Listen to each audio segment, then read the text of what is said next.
Thank you for the time today.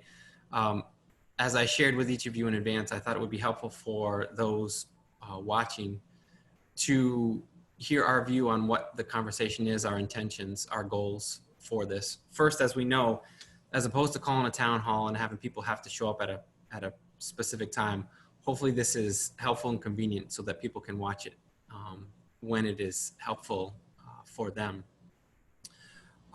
Obviously, it's a very complicated, it's a very difficult time for STCC, and yet as we are just weeks away from the start of the semester, I think there's a lot of incredible work that has been done and some really important preparations. Obviously, we'll get into that a little bit. I wanted to thank Terry, Carol, Phil for joining me and being part of this discussion. As I had shared, again, I do hope it is that as a dialogue as opposed to just questions being asked and me sitting here responding to them. I hope we can actually unpack them a little bit and walk around them and have the conversations. By way of introductions, now that it is August 2020, I am embarking on my 5th year at the college. Pretty amazing how time does fly. I think I've shared before, people used to ask me 2 questions in particular when I started, which feels like a lifetime ago. Where did I live and what was the biggest surprise? And I have always lived in Springfield and as part of this job, and facilities was the really big shock and surprise. And in some ways it still is, although clearly COVID now makes that look like something very different. So I'll leave it there. Thank you again for the time. Looking forward to the conversation. Why don't we start with Carol? If you want to give an introduction, share, what you do at the college, how long you've been with STCC. Well, my name is Carol Flores. Currently, I work with TRIO Student Support Services as an academic counselor and also oversee the tutoring component. I've been at the college full-time over 20 years, but I was a student there, started back in 1996. Still a good and as a student, and I was really passionate about it, and so it's over 24 plus years, because as a student I've always worked, but yeah, so that's who I am, and I've been there for over 2 decades. Appreciate it. Terry?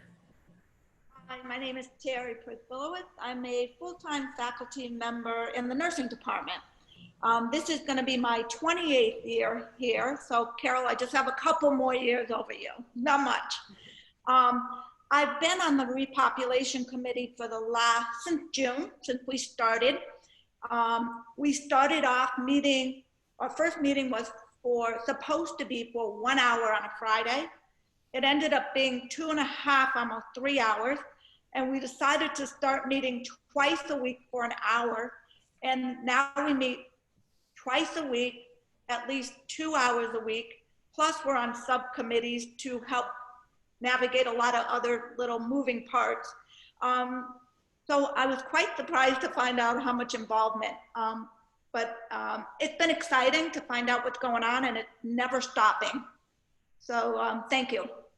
Appreciate that. That's between the two of you. That's a lot of longevity. I appreciate that. Phil.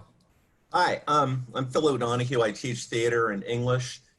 It's not often at this juncture in my life that I get to say I'm the baby of the group, but I've only been here. I'm only starting my 16th year here, so I'm sort of still learning to find my way, and obviously I come at SIC from a liberal arts point of view.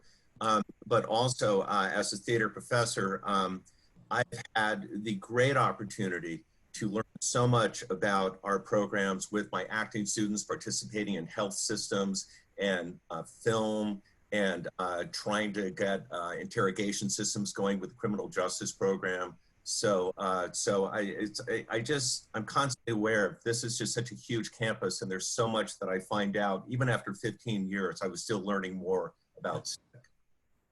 I think the term would be you're just getting started, Phil, with 16 years under your belt there. We got Terry out there with 28 years. A bit of a process point, and I'll look to each of you to sort of weigh in. I believe MCCC helped put the call out for questions. And, you know, I treat it as a given that you are representatives of professional staff and faculty. And there are, again, a lot of questions. And frankly, there's a lot of concern. There's a lot of worry. There's a lot of angst. And I appreciate and understand that is the nature of some of the way people have submitted. But knowing we have about an hour and won't be able to get to everything, again, I just wanted to check on process, the idea that this itself, this form is not being edited, but it also, again, my hope is that it can be more of a conversation as opposed to simply a question stated and then me working through the answer. So let me just check with all of you about the idea of, we know there are 4 areas we want to talk about: program discontinuations and personnel retrenchments, the budget itself, COVID, reopening, and even our future. But let me just check in with each of you about how you see our conversation today. Well, with me, there are some questions that professional staff have brought up and concern, frankly, especially since most of the professional staff do work very directly with helping and advising students. And we can sort of see a little bit beyond anticipation of what student needs and the community needs. So I think some of the questions that arose are interested, and many of us are looking for some clarity with that. Should I start? Well, Terry and Phil, I just want to check with you on process and how you see the conversation today. No, I agree. I like the process and the fact that let's look at the 4 areas and see what the majority of questions have to be and have an open conversation about it. Again, I'm free to open and provide information that I have worked on the repopulation. So I'm willing to share some of that. I know you've been on our meeting, President Cook, so, but I can certainly reiterate some of those things also. Oh. I felt that the questions were illuminating and thought-provoking, and I think a lot of them we can really combine into one. I think there were in each section there were several questions that were basically asking a similar question. So I think that I'm hopeful that we'll be able to cover as much territory as we can, you know, for our faculty and staff members that are interested in this meeting. Yeah, I appreciate that. So let's dive in each of these areas. Let me offer a little bit of framing at the beginning, remind our employees about where there is information or past information that's been shared, and then see what further we want to sort of work through. So let's take what have been some of the most difficult, obviously painful decisions, and they involve discontinuation of 7 programs and the retrenchment or layoff or combination of retirements for some of our employees. You know, I'm reminded that I don't have the ability to sit in front of people or stand in the theater in building 2 so that people can see my true affect, my body language, to share just how painful it is to have to make calls like this. I would say underneath all that is the reality of significant budget deficits. Now, people out there may simply disagree with that premise, with that math. But these were a last resort, if you will. We did a significant number of what we call suspension of contracts for part-time employees. We froze positions. We held off on spending. We've deferred facilities projects. And even then, when we looked at what kind of year we were going to have, it seemed like this was a no-win situation. And so with recommendations from academic affairs, we landed at the programs that we had. As for how and why, what I would encourage people to do is look on our YouTube channel at the July Ways and Means Trustee Committee meeting, where 2 of our vice presidents really walked through with a detail the how and the why and the math and the model that was used to help frame those decisions. It was some really important information, and it was very detailed and thoughtful, I think, despite how difficult and unfortunate that necessity was. At the end of the day, as we have shared, two I think things that I can contribute to, and again, I'm happy to see what questions we have. We have what's called a regional labor blueprint, This is put out by Mass Hire, Hampden County, along with Hampshire and Franklin County workforce boards. And healthcare is the top. All of our health fields drive significant demand. And as we know, you have an employer like Bay State that has 12,000 employees. Every one of our programs at the college has a demand, and there is certainly a career out there beckoning students. But when we're faced with no-win situations where something has to change, that we can't keep doing what we're doing, we have to look to documents like that, framing like that, that says it's healthcare, healthcare, healthcare in particular. So I say that, and again, welcome questions, and see what kind of follow-up is going to be important for everybody. Okay, I guess the question that I have that is culminated in what it was asked in regards to program closures, because we work very closely with the student and the community at large, and even Mass Hire, this pandemic actually showed how important specifically those programs that were closed were necessary, and they became essential, especially like automotive, for example. I remember my car got messed up and I was like, you know, but that's just me. But in general, there was a lot of situations that happened, and these kind of jobs, and although healthcare is very important, these other jobs were like, you know, were able to get the students in to the program, get some college experience, yes, have them work, but then also continue on an education. So I guess it's like, I would like to know, even though you had a blueprint from Mass Hire, was there any decision gathered from the community, like the greater area, the 5 towns area, in regards to how these closures might impact them and their future? Yeah, great question. And again, I want to stand on the side of, I agree with all of that. The idea of, we have one of the few automotive programs, if you will, in the region. It's really important, and automotive technicians make great money. And we know when we have car issues, any of us, they prove their worth and then some. Fundamentally, again, is when we have less dollars, something has to give, some choice, some painful choice has to be made. What I would say, and this is one of the most difficult parts of COVID, and I encourage us all to think back to spring break. COVID has required us to make decisions far more swiftly than any of us want to. And that's what's hard. I wish we had a whole year, if you will, to not only engage with faculty, but engage with our local employers, our local dealerships, to talk through this. But there are significant dollars attached to these programs to carry them. And ultimately, we had to move fast. I mean, if, again, I'll use spring break. If you remember when ultimately I had to make the decision that we were going to extend spring break a week just to buy us more time to figure out, are we really going to be off campus the rest of the semester? If you imagine how, if you recall how stunning that was. This is a version of that having to put budget savings in place because we're staring at $1, $2, $4, $5 million worth of a deficit meant we were not going to be able to have as deep a conversation with these different employers, industries, and faculty as we would have wanted to. That's what's so hard about all that. No argument whatsoever on that, Carol. John, one of the threads which it's really about process and really what. I'm sorry, I'm freezing. That's right. You're back now. Yeah. Okay, good. What the market bears. Couple of questions. I'm sure you saw them. Asnantuck Community College is starting a cosmetology program.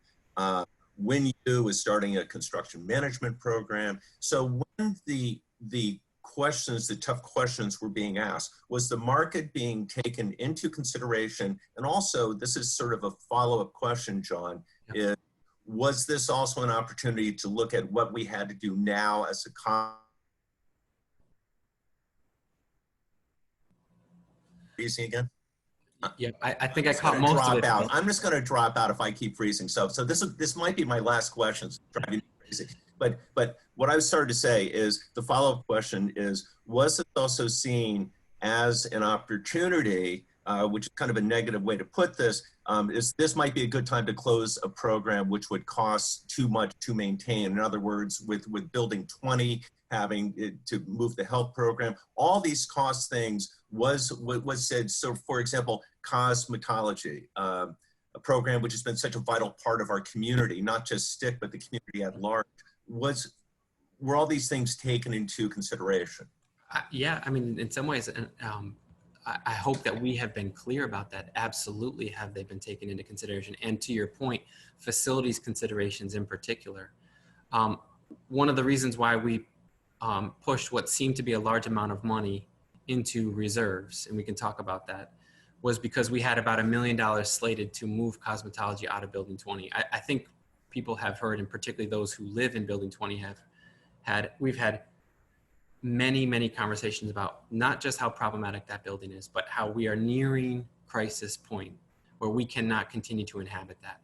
But at the end of the day, cosmetology, let's say, is a program that has about 35 students, give or take, in a given year on that. To spend $1 million to move a program was untenable under the circumstances. And so absolutely, let me walk through some of the specifics on the program so that our campus really understands the type of diligence we have done, and again, how hard it was to have to make a call on any of these programs. Let's say with Cosmo, Asnuntuck has started a cosmetology program, but it's not for credit.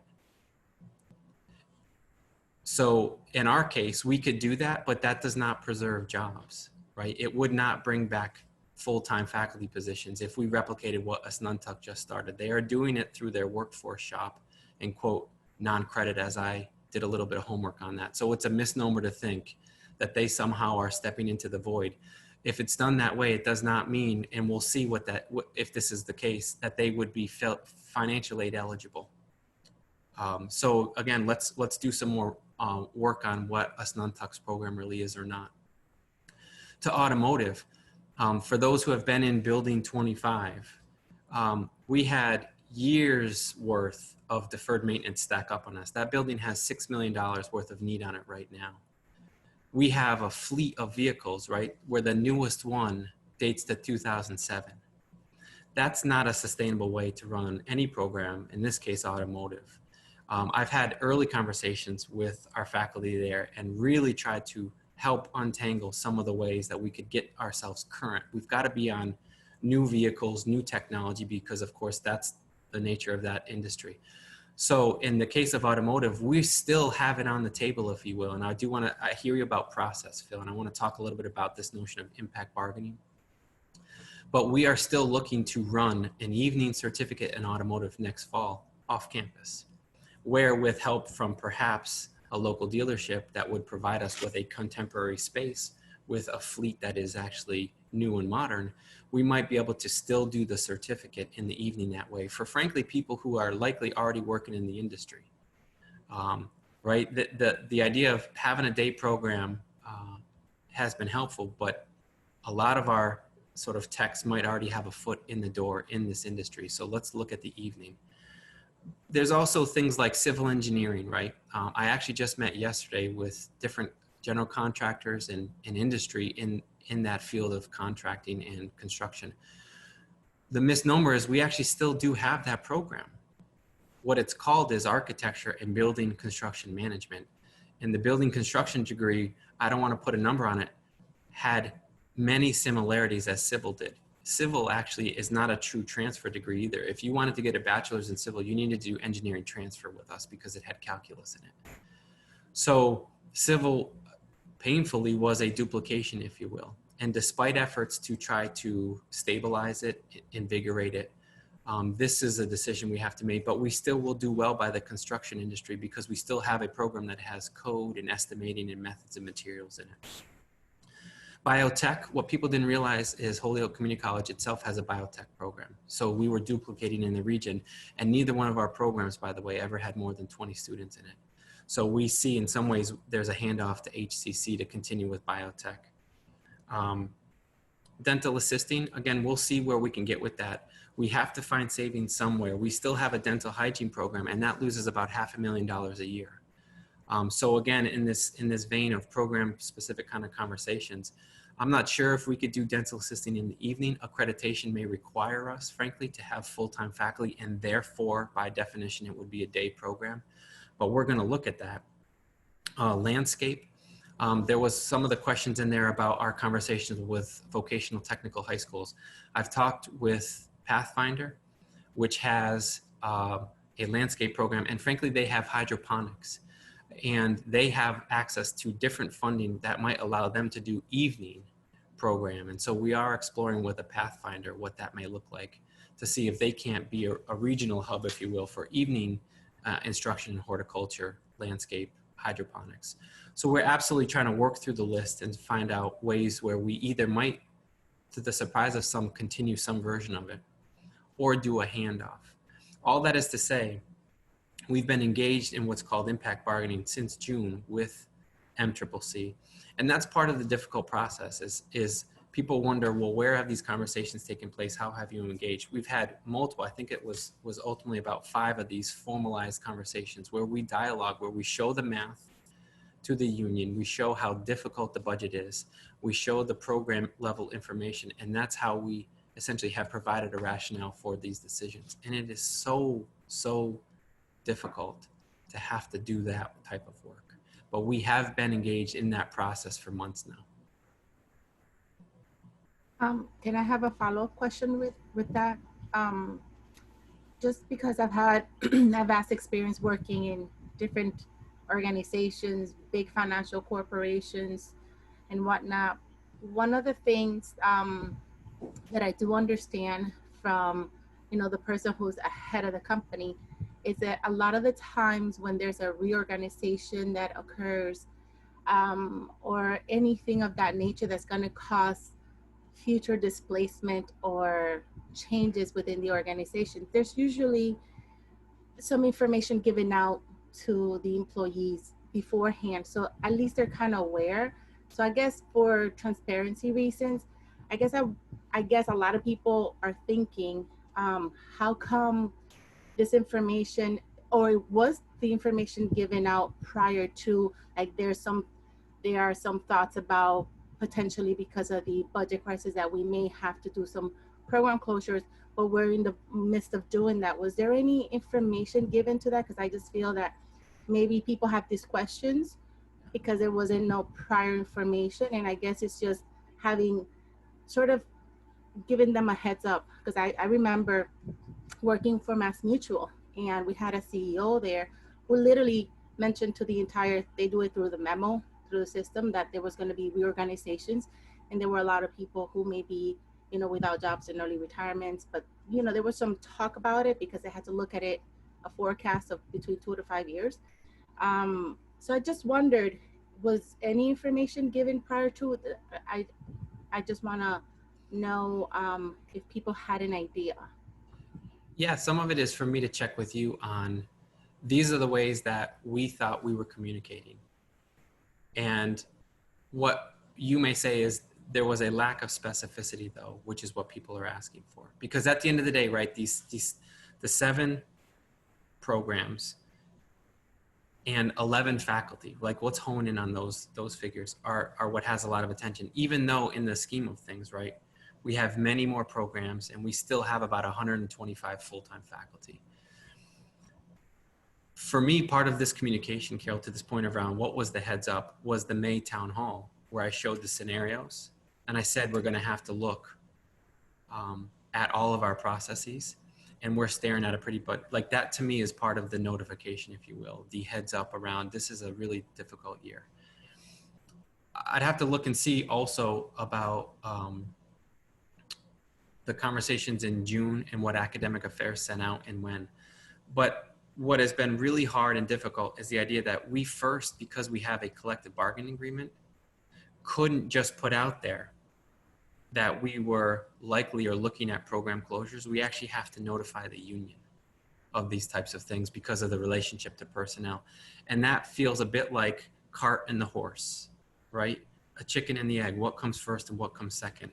And for me, there is a duty of fidelity that I had to those collective bargaining agreements where I first had to notify the union and have those conversations before I would be able to then have that sort of heads up, if you will, to the campus. I felt like what I could say is, look at these budget numbers, everybody, they're significant. We're going to have to look across the board at all these different things. Underneath all that, I also shared with trustees that, and my language to them in a couple of emails in May was program closures are having to be looked at. But trustees, again, have delegated this authority to the president to make sure that I attend to things like our collective bargaining agreement. So it's not like we would have a trustee meeting where I would also be able to share with them so publicly we're thinking about these specific programs. What I did my level best is to be sure that I would call them individually and be sure that they had that type of information. So it's not ideal is the bottom line. I don't have the luxury of being able to, like a private sector corporation, send a memo out and say, we're thinking about all these other things. It even also sort of paves over, I think, a call by the different vice presidents within their areas for ideas on savings.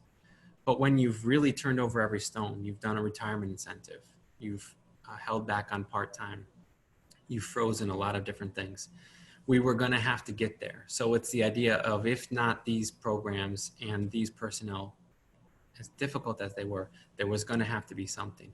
We can even extend that to say, well, what about administrators? If you remember, we've already done a version of this 2 years ago, fiscal year 19, we had about a $2 million deficit. That was borne by things like that course switch that went out right before fall semester, some of the facilities issues that we had in 17, and we were down 7.5% that year in enrollment. It meant we pulled out some of the administrators, right? We don't have a dean of students anymore. We have a vice president of students. But we have definitely leaned a little bit in our administrative positions as well.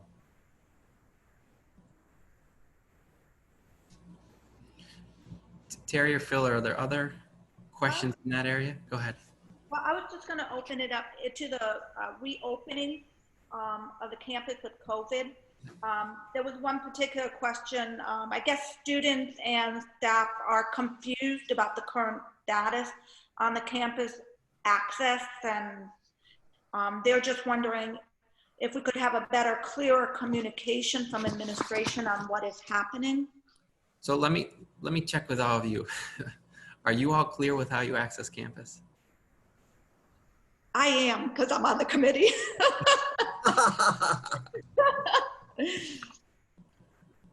I mean, I just don't go on campus. I think that's my solution. Carol? I saw the memo, and we have to, I was informed I have to let my immediate supervisor know there's a master list that your name has to be on there, and sort of for them to prep for your visit. But I guess to further that, I'm just wondering, because I know the library has sent out information and how students can get their Chromebooks and whatnot. But I guess it was a little confusing, because then you have to go to health services to get checked out. It was just, the process was like, maybe health services needs to be at the gate, right, type of thing. Right. Like a temporary area, I don't know. So this is where I'm hoping this conversation and our continued efforts help people not feel unempowered to find that out, as opposed to, like, you know, they got to hear it directly from the president. All they have to do is talk to their supervisor, right? And that person can really walk them through. I think we've been really clear about that point. And I mean, John, yeah. I'm sorry, but I just want to say, this is just my own inability to process. I mean, I was, you know, when I had to go on campus to get my computer done, and I was given very, very, very, very clear instructions. I was given like a list of what to do. So I don't want to blame my own attention span of a 3-year-old on anyone else. So it was clear enough for me. Great. So let me pivot to the students thing, but let me just say this. The way I chalk this up, if it's our employees who are feeling this, is because COVID overwhelms all of us in these ways. Life is very different. The idea of you can't just drive to campus, park in that space that is your favorite, and go into your building, it's nerve-wracking, right? The idea of, oh gosh, don't forget your mask. Do I have my own hand sanitizer? Are they gonna give me a hard time at the gate? Yeah, it's daunting to do all that, right? So I appreciate all that. And by the way, right, this is why we are sort of, quote, doing these pilots this summer, both with academic programs, but also operations, is to try to see what's the look and the feel and how do we help acculturate our employees to getting on campus. Students, right? So that's a different matter. What I'm not hearing is more than anecdote that students are confused about what they're doing this fall. I say that because we're over 80% of our fall semester is online.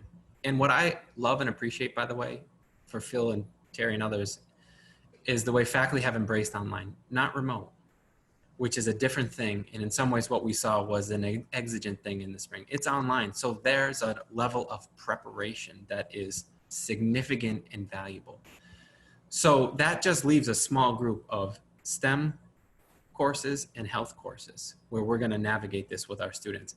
And it does mean, Carol, things like, okay, Chromebook and hotspot distribution. One of the things I think we did is we used Vanpool, which is like a local version, right, of Amazon drops it off kind of a thing, if you'll forgive that analogy. We're going to look at same thing. How do we limit students having to come to campus, even if it's drive up, drive through, to get a Chromebook, and see if we can't take the tech to them. So we're working on some of those details, and there may be a little bit of sort of outstanding question around all that. Yeah. And what about bookstore? Oh, sorry. Same with bookstore. Again, what we know is the bookstore is like, you know, we've got all these materials we want to get out to students. The question is, can we Vanpool that? Can we take the materials and drop them to students, as opposed to 500, 800, I don't know how many students would need us to open campus so they can drive through and pick up materials or books, but we're going to work on that as well. John, you did mention that we are moving, you know, to primarily an online model, which everyone, you know, it's no argument there.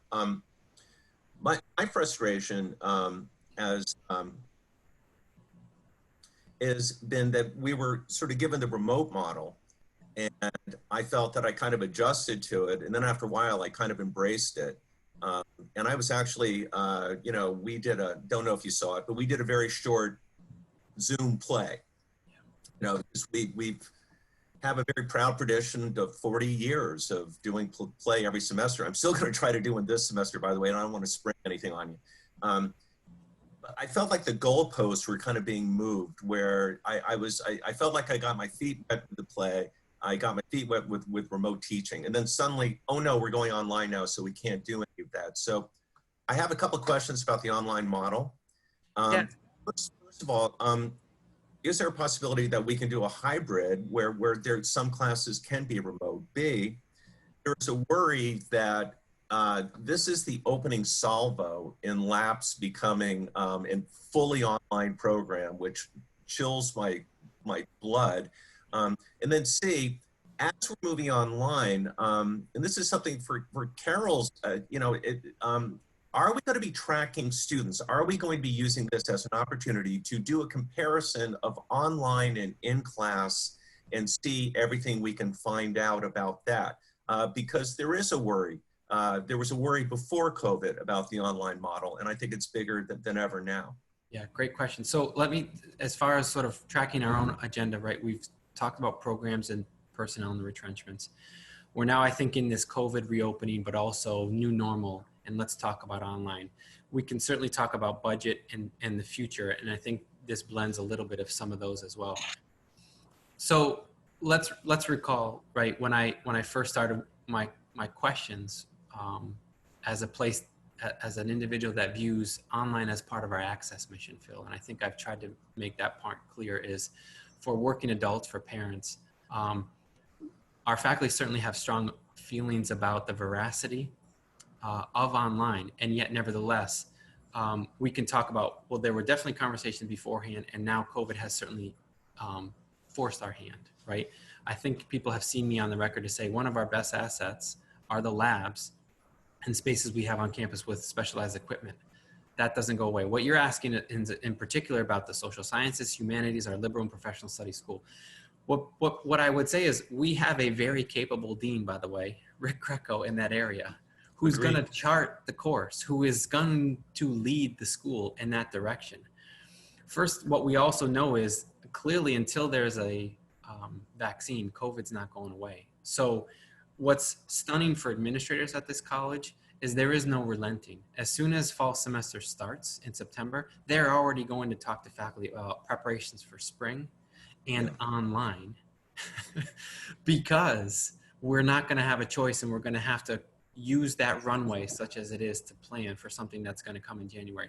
Whether we want to discuss or debate the terms of remote or online, I say talk to your dean about this, right? There are some instances where we have needed to demonstrate some flexibility. For us, the difficulty, the dilemma is that these are collectively bargained terms. How a faculty is compensated to deliver, first of all, a remote course is different than how they're compensated to train, prepare, and deliver an online class. There also is a degree of thoroughness, that, dare I say, again, where if the premise is accepted that we did what we had to in the spring and we don't have to for the fall, or frankly for next spring, it begs the question of why we wouldn't call it online so it has as much robustness and capacity as needed, even if there are some elements that we can reimagine, reconsider, or try to be creative with. Again, it's this idea of Zoom, for example, like this is helpful. Let's talk with our deans, but also let's talk with our instructional designers about what strong online practice looks like. You don't have to hear that from the president. To that point, even, I'm pleased to share, I believe we'll shortly be hiring our third instructional designer. That is an MCCC position. I believe, and you know, let's not hold me so closely to this. I'm not sure if there's another community college in Massachusetts that has 3 full-time instructional designers dedicated to helping faculty prep for online instruction with these different tools in our toolbox. 3 of them. That, if you walk back to my first conversations when I first started at the college around how do we support faculty, what are our own collective intentions with online, we had 0. We had 0 support staff, if you will, instructional designers dedicated to helping faculty with this lift. So I'm not entirely sure what the future holds because, you know, COVID is beyond all of our graphs in that sense. But it is a stunning, stunning testament to the will of faculty and with our really capable folks. And let's add in Scott Lambert, right, as our Blackboard administrator, to the kind of positioning we've done for our students. Again, if this is what we're obligated to do with online, like, it is a feat that we are where we are. There just seems to be this term, and I hear some of them out there. Is this a Trojan horse for this or again, people have hopefully heard from me, and Phil, as you know, it's not our words, but it's our deeds.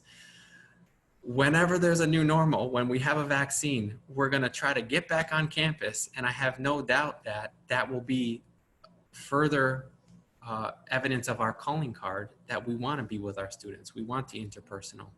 But for me to somehow say otherwise, I just assume let our actions be the way that we demonstrate to people that we support and we still want to be a resource in person for our students in the future.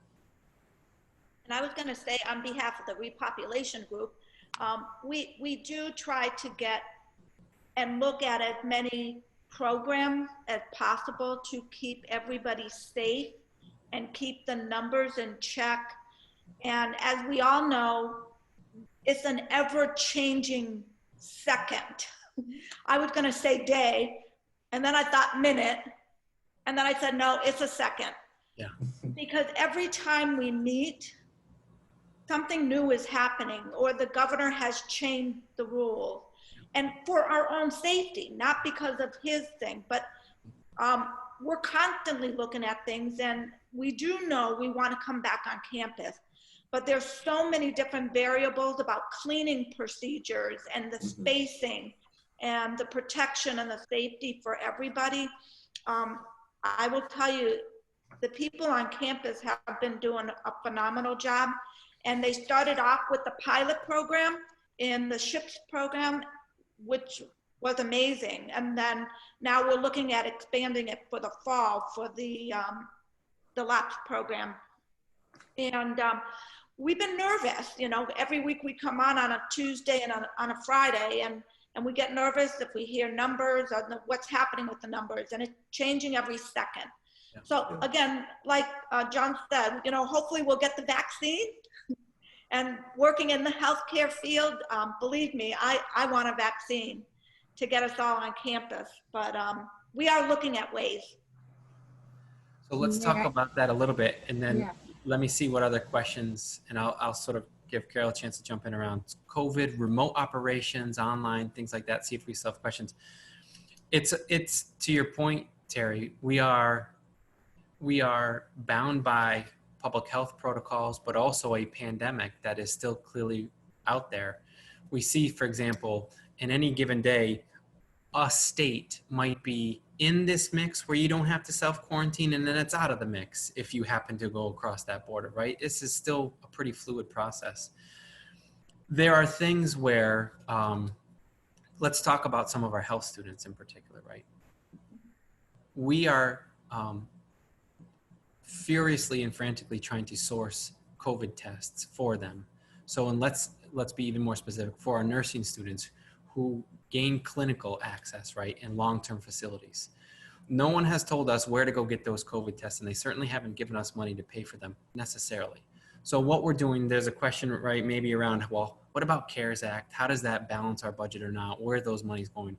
What we're doing is trying to really target, first of all, how do we get access to upwards of about 150 COVID tests a week? 50 for our School of Health, 50 for our School of STEM students here, and 50 for employees every week, right? 150 of those is sort of the detection surveillance protocol that we're trying to get in place. Mind you, they may vary depending on what we can actually source, between $35 a test to over $100 a test. So that's a span, by the way, of between, just for fall semester, $80,000 give or take, over $200,000. That combined with the money that we spent to compensate faculty for training, we definitely have used some of the grants that we have to underwrite faculty compensation, but we're gonna, just for fall, I think alone, have about $200,000 worth of compensation on faculty for this. That plus cleaning, to your point, Terry, this is the sort of trifecta of some of these costs.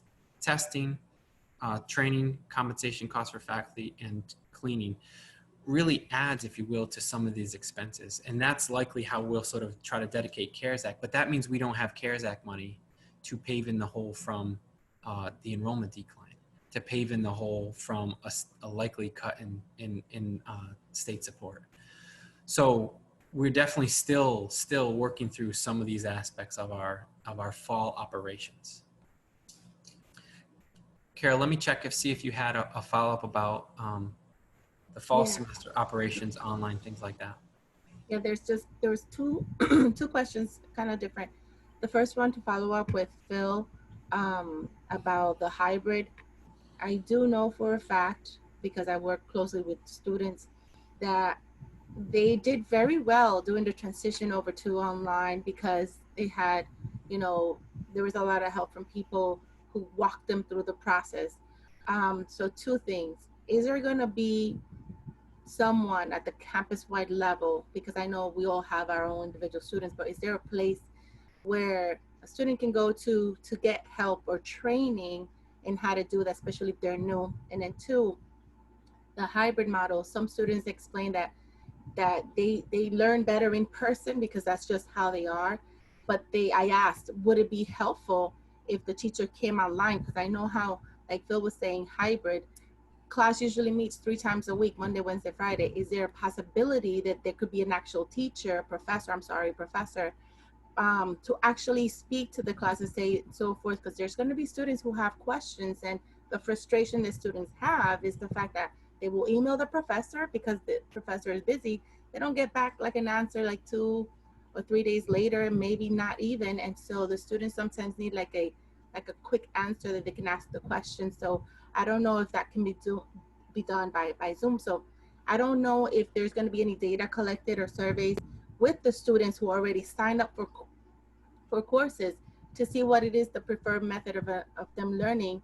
Yep. Even though it's going to be online, is there a way that there could be a virtual class?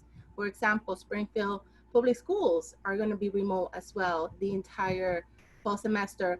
But having kids, I see the teacher talking to the students, and sometimes they call my son or they call on my daughter, and they have to be on point. And I like that. It makes them pay attention. Same thing, it would be a good way for the teacher to continue knowing the students for future references, scholarships. And I just feel like the relationship between faculty and student might diminish if there's no at least facial interaction. I wish we could do a whole session, right, just on this. Okay. And that as opposed to people looking to me, I would want to put our deans, I would want to put some of our faculty who have taught online, and I would want to put our instructional designers in there, because there are some really important premises to sort of work through, including even looking at some of these assumptions. So let's take a few of these. The idea of whether we think it's in service to better teaching or whether it's accountability. We want to actually see our students and have them. What we know is it was not pretty this past spring, let's say in the K-12 world, when students had to be on at a certain time, that there was in some ways a bit of chaos with that. And my heart goes out to K-12 when they're going to do remote, because it's not an ideal way to learn, that you have to be on there because you just tune out, right? Even this idea that parents anecdotally would share, I saw my child, son or daughter, their screen was up thing, and yet over here they realized they were playing Fortnite or they were doing something on Instagram or on their phone, right? So this idea that this form right here has a way to somehow replicate what we do in the classroom, I think we need to really revisit that. I know our faculty really want to try to build connections. And to your point, Carol, what I don't have the ability to do is prescribe for the 1,000 sections, 1,000 classes we're doing, and let's say the 250 faculty, a way for them to be present for their students. I don't know how they're going to do virtual office hours. I don't know how they're going to offer times where they'll be online and make sure that they can answer questions. And by the way, particularly for quote day students, I don't know what the relationship is with them, with their advisor, and how they can go to their advisor for some of these types of questions. One of the practices that we've had to revisit, right, is our quote evening students, their advisor was the advising center. I believe we have tried to work that where they actually have a specific name now. That's a really important change in our practice as an institution, that every student, not just with their faculty, but they have an individual, a professional staff advisor or faculty advisor that they can go to. That's really, really important. I think there are other voices, other people who can help articulate why if this is what we're handed, which is we can't see our students, ways to build out a robust online experience, which might include Zoom, by the way, which might include forums, can be valuable. But if we pair that with our understanding around what are we actually after? We're actually after learning. And students demonstrate that not by showing up to a Zoom session, by some really strong, thorough writing assignments, by working on projects and showing what they've made or created, providing, let's say through presentations, their ability to sort of take and synthesize information. Those are the ways that students learn and demonstrate their learning, not necessarily, right, by being asked to log in X number of times a week at a particular time. So there's lots of ways that we could talk further about all that. Oh, the other question was about the having visitors on campus. There's going to come a time, or is there going to come a time where students, because they have classes and they have to actually come onto campus, especially in the health field. I have noticed that even outside in other areas where people can come in, everybody are superheroes, everybody's wearing their mask, but sometimes their children aren't. And I've seen people react to that negatively. And I'm wondering, the majority of our students are parents. And if they come onto campus to get something and they have the proper procedures, but their kids don't because they're 1 or 2 and they probably take it off, is there gonna be any concerns regarding that as far as having campus visitors? Yeah, so for starters, right, the campus is closed to public right now, right? And we do have in these ways where a student may have to come to campus and drive through and pick something up. And so in some ways, what we're all asking, or what the question is who's going to police COVID required behavior? And by the way, what we don't want to do is have it be our campus police, because that ratchets up potential for confrontation, and we don't want that. I've been clear with our chief about that as well, is we don't want to put our officers in that situation. We don't want our community to contend with that situation.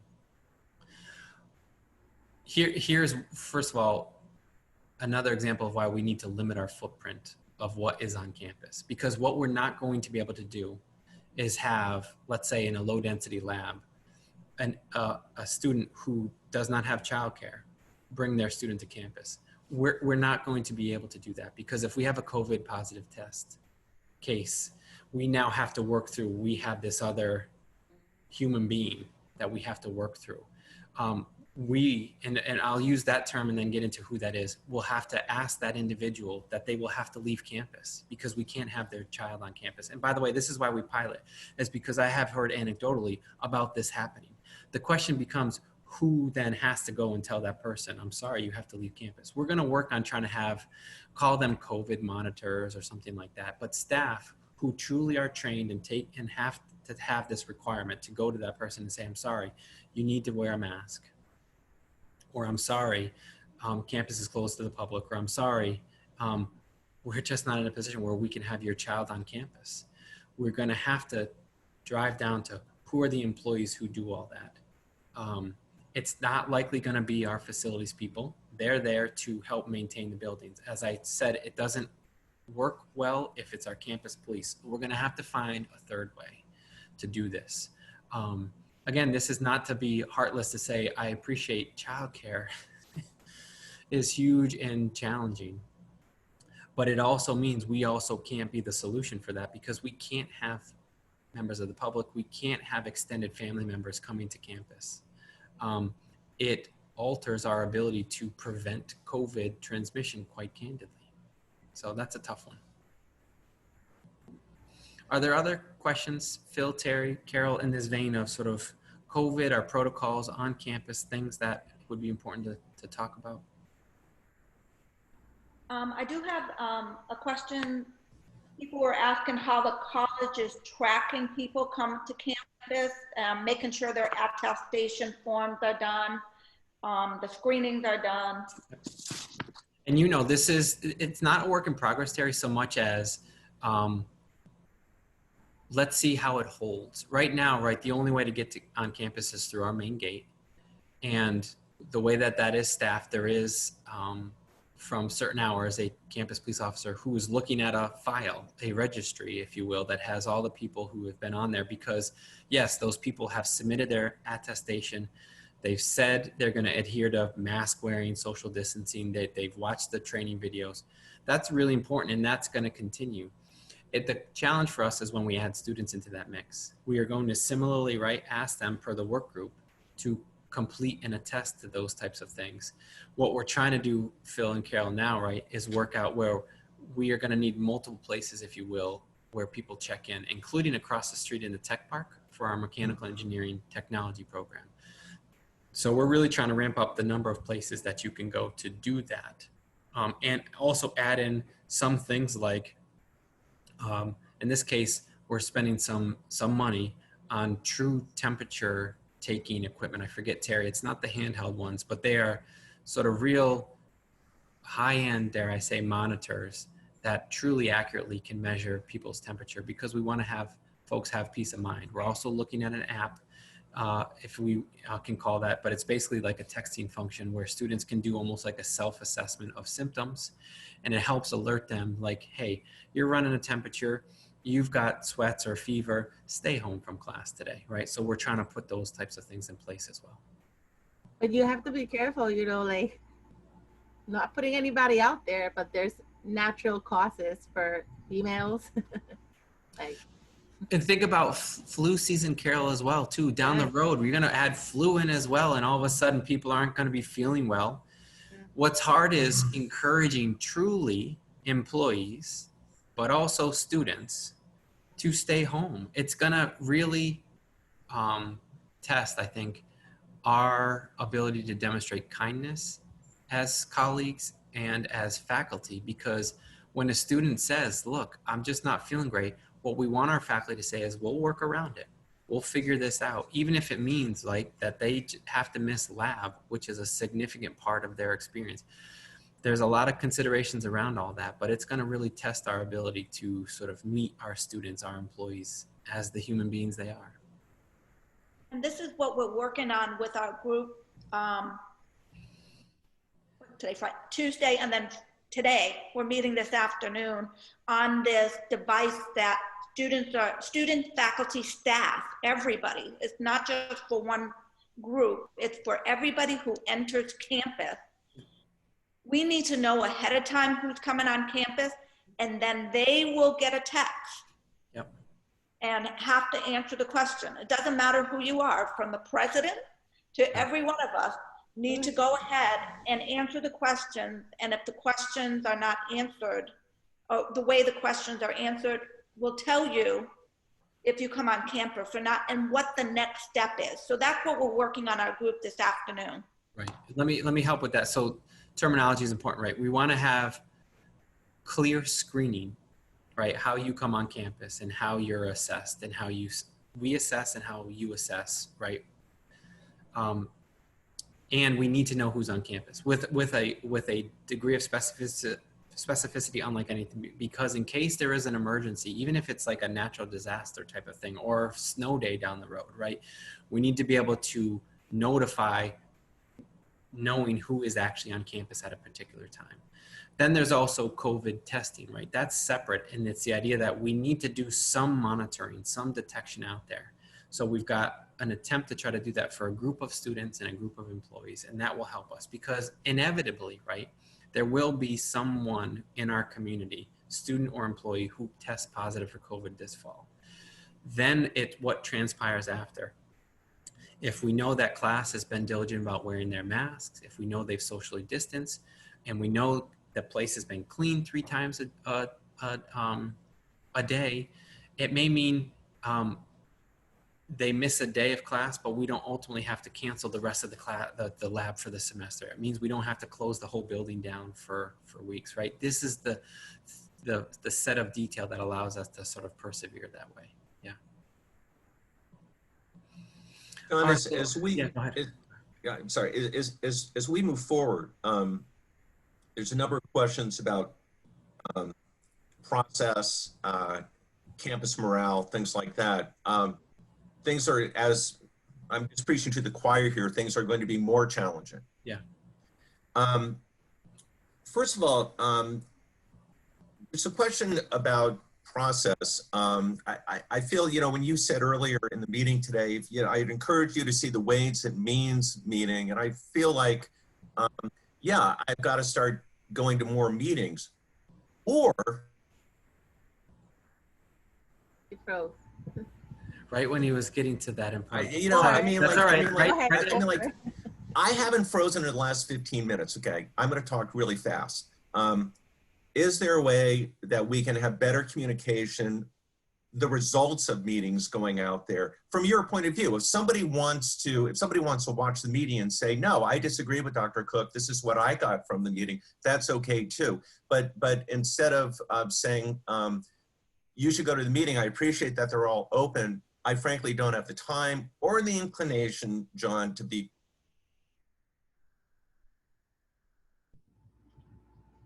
I'm giving up. Okay. No, go ahead. Don't give up, because I got the gist of it. Second thing is, this is my follow-up. Second thing moving forward, and then I'm going to shut up, is how do you address low morale when we're off campus? This is always a challenge when we're on campus. Moving forward, what can we do to increase morale, better feeling about ourselves? And this starts with you at the top, and what are your plans for that? Sure. So a couple things. Let's talk about communication. Let's talk about morale. I think I sent an email at the end of June with detail, with essentially the synopsis, right, Phil? The detail around the kind of savings, the kind of cuts, the program discontinuation. So I have attempted to use email. What is hard is I'm trying to work through whether people want different communication or whether it's they just disagree with what is being communicated, right? There's a really important distinction there. Because even early on, I think my first year, I would use audio files because I felt like if people heard me, it would help with the inflection and the affect. And I got some pushback. People said, just email. They said, I don't know if they said I was trying too hard, but they didn't like it. And to click on something as opposed to just reading down through it. So I realized no matter what the methodology is, there's going to be some critique about its effectiveness. What I do worry about is whether the fact that we are in a place where a lot of what I have to share is not what people want to hear, that gets conflated with bad communication. It's just communication none of us want to have to work through. It also speaks to this idea of morale. For me, I wish that it weren't morale based on these types of things. And in fact, we looked to the work itself because we have lost track a little bit about who we are and what we do and why we went into education. I hope our morale is drawn by the energy we get by working with students. There is nothing more invigorating. There is, I hope, nothing more morale boosting than teaching and learning. Getting in there, right there with students, and the excitement that comes with the start of a new academic year, a fall semester. It's like no other. What is painful for all of us is we're not on campus. I'm not seeing the buildup out my window of that energy and that excitement of the lead up to a fall semester. None of us have any control over that, quite frankly. And I think that's part of the sort of compress on all of us, all of our morale around this pandemic is the worst. It's not allowing us to be the people that we draw our energy from, which is working with one another in person and predominantly and working with our students. So I'm all ears. This is part of why I'm doing this. This is part of why I want to hear from all corners of the college ideas about how to differently communicate, even if I don't have better, more optimistic information to share.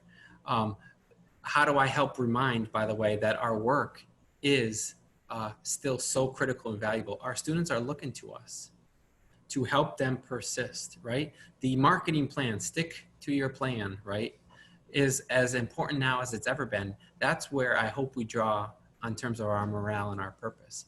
Because down the road, all I can promise is sort of more of the mundane feel.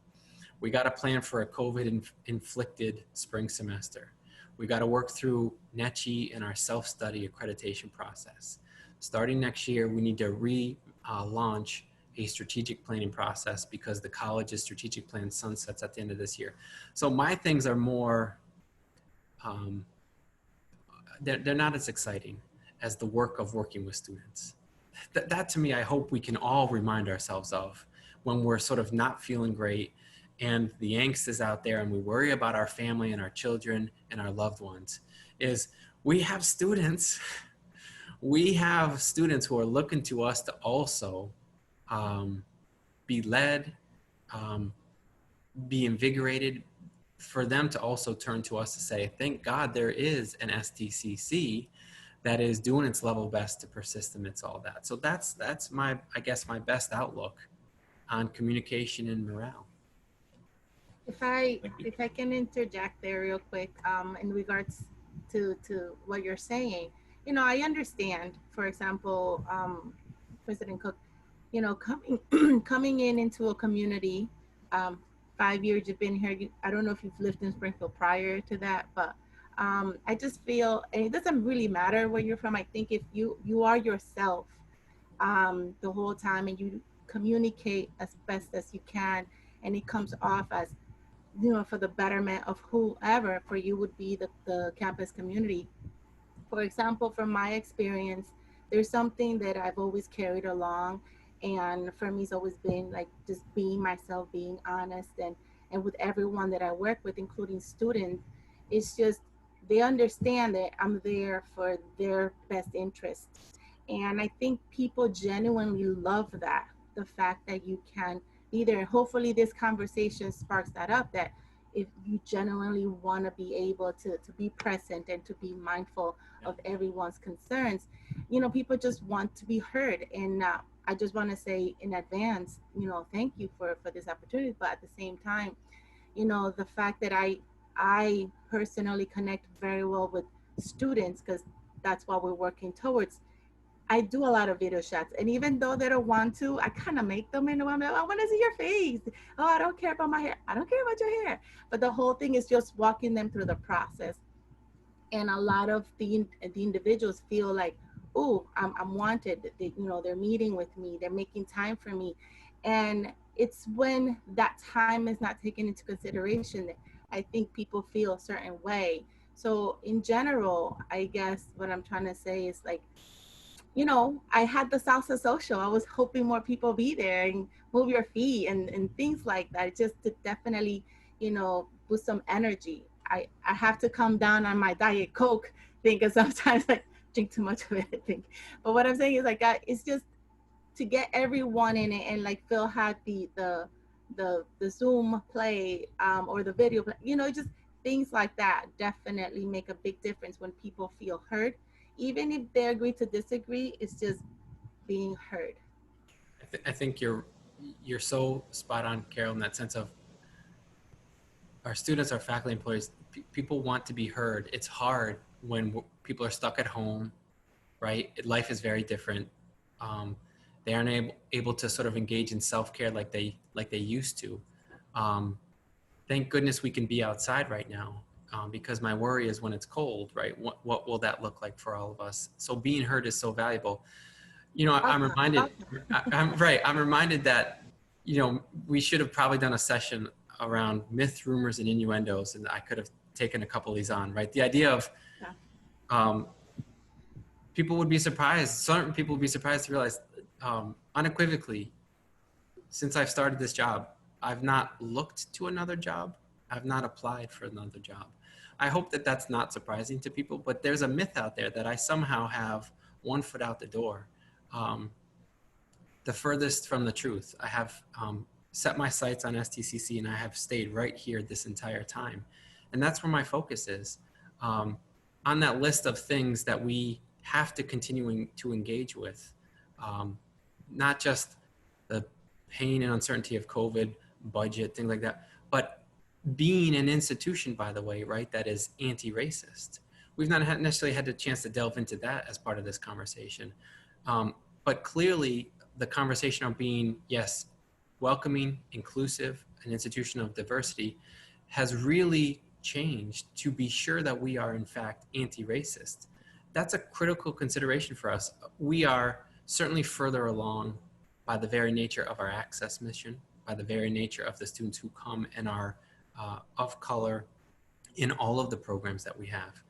But there are still barriers that we can work on, that we need to take down. And that's what this anti-racist notion, right, is and I'm really conscientious of the words and encouragement and sort of outlook from folks like Dr. Ibram X. Kendi, who essentially has written the book, right, How to Be an Anti-Racist, that it's not the opposite of a racist is not a racist, right? It's an anti-racist. And that for us as an institution means we have some work cut out for us. To that, you know, we are looking to put not an RFP, it's called an RFQ, basically a request for quotes out there, where we would bring in an equity consultant who would work with a work group. We've got some folks ready, faculty and staff, and I'm going to put a call out there closer to fall when we really are sort of coming back to participate in this type of work, where we really do look at our approaches and our practices with hiring.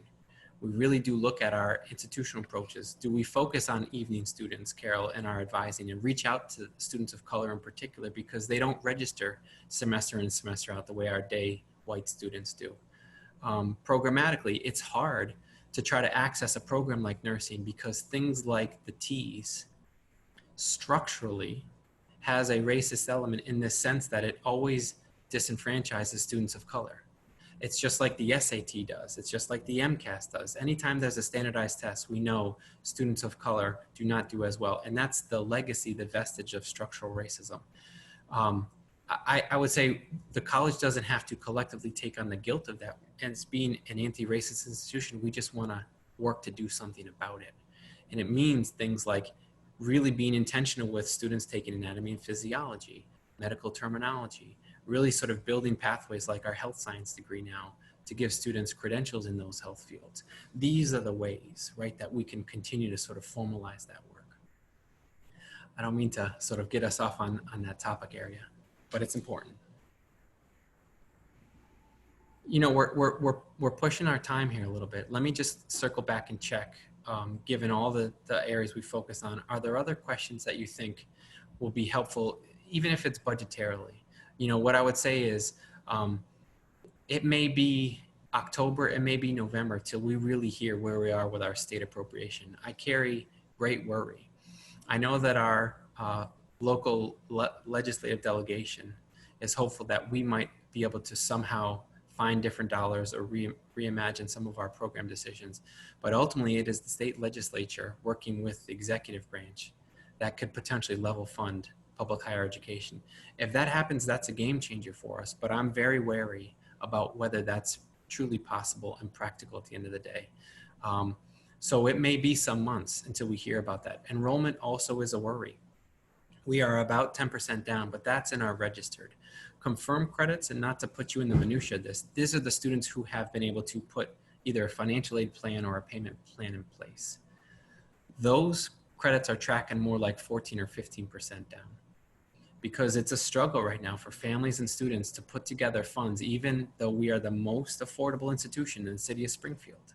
And so I have worry about where our enrollment will end up for fall semester. And the number in our projections, by the way, for spring is we're only down 6%. That seems woefully optimistic right now, to have a spring semester where we're only down 6%. So again, we're gonna be compressed. We are gonna contend with a really difficult budget. At the end of the day, these dollars are really hard. And yeah, again, I'm mindful about this idea of communicating and trying to be very clear about where we are. I'm thankful. If you want a sort of last comment, and I'll look to each of you for an observation or a last comment, I'm thankful that we have been able to position ourselves such as we have. If I've not sung it loud enough, I will sing it even louder, that we are a unique institution with a tremendous array still of unique programs, with faculty who have done incredible work in partnership with incredible staff to make sure that we are persisting this fall semester. I'm very, very encouraged by that. That is a lot for us to look forward to. So let me give a chance to have you all. I wanted to ask one question in regards to the future. You, Dr. John Cook, president of STCC, my question is, looking forward, you know, me being a business major on my undergrad and having vision and being visionary, especially with students alike in their future, they come to stick to, so we can help transform them into their future. You yourself, what is it that you see for STIC in the future? Like, what's your vision? So being the leader of STCC, what is it that you can share that will definitely, you know, help people understand your goals and your vision for the betterment of the community college? Yeah. Whether I realized it, we realized it or not, I was going to be a change agent for this institution. What? A change agent for this institution. Whether we realized this back in 2016, myself, any of us realized, because the college has clearly had to change. Here's the piece. It can't and it shouldn't just be my vision. It is our vision. And that vision is set by our mission. We're going to still be a technical community college. We're still going to be an incredibly diverse institution, a Hispanic serving institution with a significant student body that is African American and Latino and Latina, predominantly Puerto Rican. That is our future, if you will. My vision, our vision, are things like resolve amidst the pandemic, getting ourselves out of building 20 because our health programs are so incredibly important.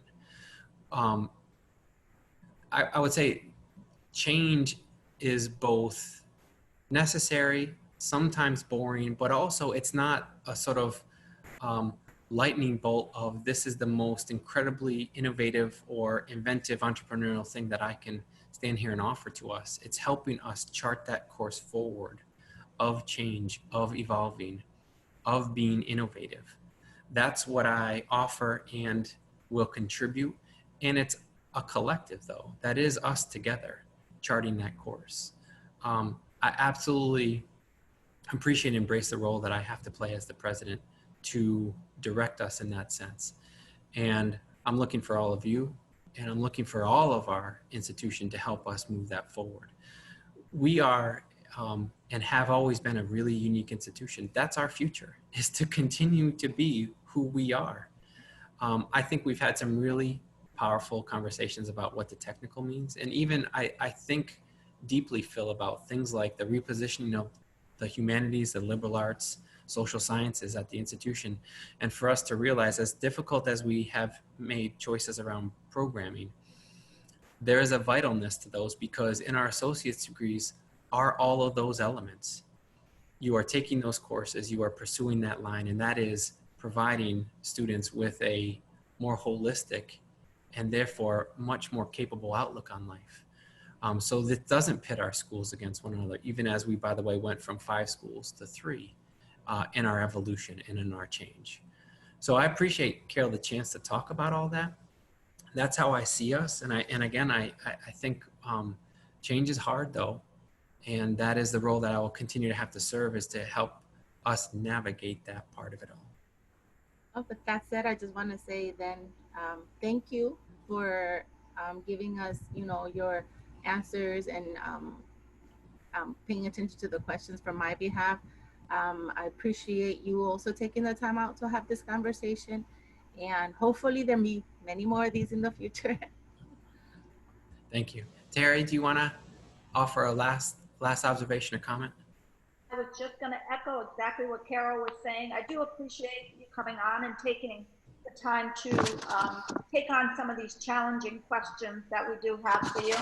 I do hope we can continue these kind of conversations because I'm sure there's going to be there's a lot of unknown as this pandemic continues, and I hope we can continue these kind of healthy conversations for the better of the entire community of STCC.